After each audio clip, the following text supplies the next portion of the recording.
My 7th grade daughter, she is in track, and she found out that she was going to be running the mile on Thursday. She came home from school, and I said, so what are you running? She said, the mile. She was not happy about it at all. And she was frustrated. I don't want to run the mile. I didn't sign up for the mile.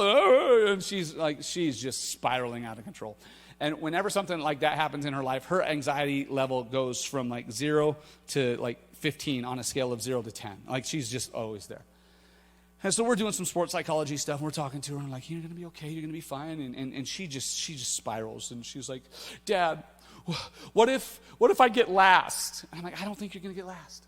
Dad, what if I stop and I have to walk? I don't think you're going to have to stop. You're strong. You can do this. Dad, what if when he shoots the gun, it hits a bird and it falls down and hits me on the head? I don't think that's going to happen, honey. Dad, what if halfway through the race on lap 3, everybody turns around and starts running the wrong way? And I'm like, honey, I may be exaggerating a little bit, but not much. She's just freaking out over everything. And so she's still freaking out, and we're driving to church, and she's still like, Dad, and Titus, my freshman son, he's sitting next to her in the car, and he reaches over, and he grabs her by the back of the neck, and he sort of puts his face to hers, and he says, look at me. We believe in you. You can do this. And he was being silly. That's Titus.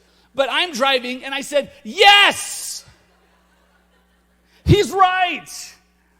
And then she's like, but the track is so big. It's just so big, and a mile is so long. And he says, Naomi, a mile is not that long. Don't you let that track intimidate you. And I said, yes!